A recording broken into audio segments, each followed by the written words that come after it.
హల్లెలూయా. దేవుడు మనల్ని కొన్ని మార్గాల గుండా నడిపిస్తాడు. ఆ మార్గాలేమో మనకి ముందుగానే తెలియవు. తెలియకపోయినప్పటికీ కూడా ఏ మార్గంలో నువ్వు వెళ్ళాలో, ఏ మార్గంలో నువ్వు వెళితే బాగుంటుందో అని దేవుడు మనకు ఒక మార్గాన్ని సరళం చేయాలని అంటే అక్కడ దేవునితో మనం మాట్లాడే శక్తి, పరిశుద్ధత, ప్రార్థనా శక్తి మనకి ఉండాలని ఇక్కడ అంటున్నారు. యూదులు బబులోను చెరలోనికి వెళ్ళిపోయినప్పుడు యూదులకి ఒక మార్గం అంటూ లేదు. యూదులకి ప్రార్థన చేసుకునే ఒక స్థలం అంటూ లేదు.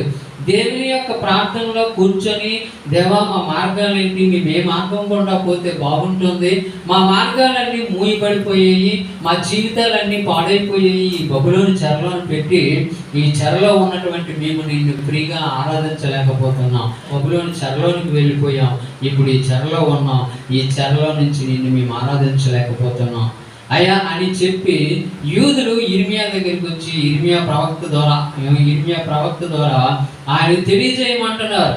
అయ్యా ప్రవక్త గారు, మమ్మల్ని చూస్తే ఈ చెరలో పెట్టేశారు, దేవుడు మాతో మాట్లాడడం మానేశారు, ఈ నరులని మాకు ఆశ్రయంగా చేసుకుని ఆ నరుల యొక్క ఆలోచనల ప్రకారం మేము నడిచి యెహోవాకు విరోధముగా మేము పాపం చేస్తాం, అందుకే ఈ చెరలోనికి వచ్చాం, మాకంటూ తెలియజేసేవారు ఏ వ్యక్తి లేరు కాబట్టి, అయ్యా మీరు ప్రవక్త కాబట్టి, మీరు దేవునితో మాట్లాడే వ్యక్తి కాబట్టి మా మార్గాలు ఏంటో మాకు తెలియజేయండి అయ్యా, దయచేసి మీ యొక్క దేవుడిని వేడుకొని అని చెప్పి యూదులందరూ వచ్చి కూడా ఇర్మియా ప్రవక్తని అడుగుతూ ఉన్నారు. హల్లెలూయా, హల్లెలూయా, హల్లెలూయా. నిమిత్తము నీ దేవుడైన యెహోవాను ప్రార్థన చేయమని ప్రజలు వేడుకుంటున్నారు. హల్లెలూయా, హల్లెలూయా.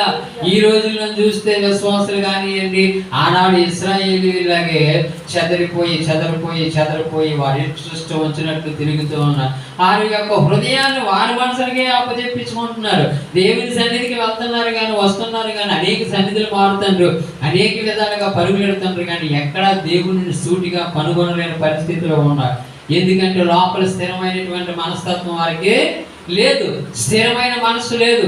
దేవుడిని ఎలా చూడాలో, దేవుడిని ఎలా ఆరాధించాలో, దేవుడికి ఎలా ప్రార్థన చేస్తే దేవుడు మన ప్రార్థనకు సమాధానాన్ని దేవుడు దయచేస్తాడో ఇవన్నీ తెలియజేస్తున్నప్పటికీ కూడా ఏదో గుడ్డెద్దు చేలో పడినట్టు ఆ కనపడలేని పరిస్థితిలో ఉన్నటువంటి ఎత్తికి ఏదో చేను కనపడితే ఆ చేనులోకి వెళ్ళి వేసినట్టుగానే దేవుని వాక్యం దగ్గరికి దేవుని అనుసరించి ఆనాడు ఇశ్రాయేలీయులు వెళ్ళట్టే వెళ్ళిపోతున్నారు. హల్లెలూయా, హల్లెలూయా. దేవునికి అందుకే కోపం రేపుచున్నారు. దేవుడు అందుకే ఇప్పుడు అనేకమైనటువంటి దేశాల్లో నుంచి తుఫానులు రప్పిస్తే ఆ యొక్క ప్రవాహానికి కొట్టుకొని పోయి ఆ యొక్క దేవునికి ఇచ్చే స్థానం మాత్రం చాలా తక్కువగా ఉంది.